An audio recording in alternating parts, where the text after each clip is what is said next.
فبأي آلاء ربكما تكذبان. Di dalam kitab Mukhtasar Minhajul Qasidin, ya, bahwasanya beliau membagi derajat orang yang berpuasa menjadi 3 bagian. Jadi semua tingkatan orang yang berpuasa ini di dalam lingkup bagian yang ketiga ini. Bagian yang pertama, orang yang berpuasa adalah puasanya orang-orang yang awam, yang hanya mengetahui puasa tersebut hanya menahan diri dari makan, minum, dan hubungan badan saja. Hanya itu saja yang dia lakukan. Dia tidak menjaga pandangannya dari hal-hal yang haram. Dia tidak menjaga mulutnya dari hal-hal yang haram. Ya. Maka orang-orang yang puasa seperti ini hanya mengetahui bahwa puasa menahan diri dari lapar dan minum saja, sampai meninggalkan kewajiban. Bagai orang yang berjalan membawa wadah yang berisi air, namun wadah tersebut bocor, hanya mendapatkan rasa letih saja. Bahkan orang-orang yang berpuasa seperti ini tidak ada keimanan di dalam diri dia. Jika dia lapar maka dia berbuka.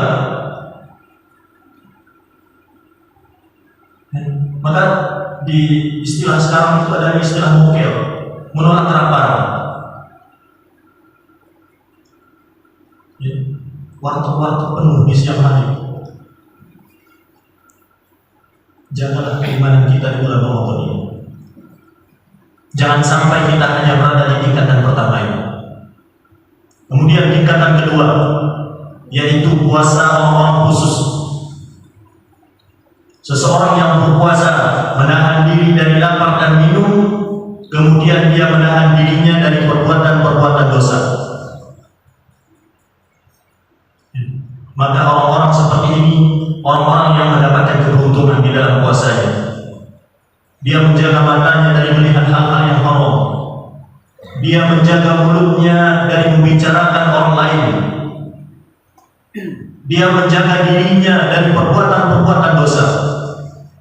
Maka Allah akan menjaga pahala yang dia dapatkan dari puasanya tersebut. Setidaknya puasa kita berada dalam lingkup ini. Senantiasa menjaga diri kita dari segala perbuatan dosa. Kemudian tingkatan yang ketiga, beliau mengatakan puasanya orang-orang yang paling khusus. Yaitu apa? Yaitu puasanya orang dengan keimanan yang penuh, hanya mengharapkan pahala dari Allah Subhanahu wa ta'ala. Keikhlasan yang penuh di dalam hatinya.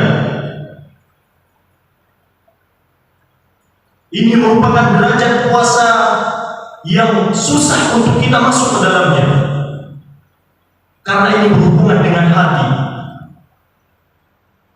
Hati seorang itu mudah sekali untuk berbolak-balik.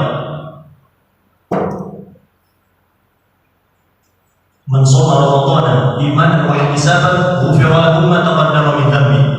Di dalam hadis ini Allah memberikan syarat bahwa tidak semua orang yang berpuasa diampuni dosanya. Tidak langsung man shoma Ramadhana ghufira lahu ma taqaddama min dhanbi. Tidak. Allah memberikan syarat di situ 2 hal. Imanan wa ihtisaban. Apa kata para ulama? Makna ihtisab di situ mengharapkan pahala, hanya berharap saja. Dengan duduk-duduk mengharapkan pahala saja? Tidak. Seorang yang berharap, seorang yang menginginkan, pasti dia akan mengejar keinginan dia tersebut. Dengan apa? Dengan memperbanyak ibadah. Dengan ibadah tersebutlah kita mendapatkan pahala. Maka setiap ibadah yang kita lakukan, setiap ibadah tambahan yang kita lakukan di bulan Ramadan ini, ada ihtisab di dalam diri kita. Dan dengan segala perbuatan baik tersebutlah Allah menghapus kesalahan-kesalahan kita. Innal hasanat yudhibun as-sayyi'at. Sesungguhnya setiap kebaikan yang kalian lakukan akan menghapus segala keburukan-keburukan kalian. Bukankah di sebuah hadis Nabi SAW juga menyampaikan bahwa puasa dan sedekah akan menghapus dosa bagaikan air yang memadamkan api. Maka tidak ada kerancuan di dalam makna hadis tersebut. Dengan kita memperbanyak ibadah, dengan kita memperbanyak berdoa kepada Allah Subhanahu wa taala, dengan itulah Allah menghapus dosa-dosa kita.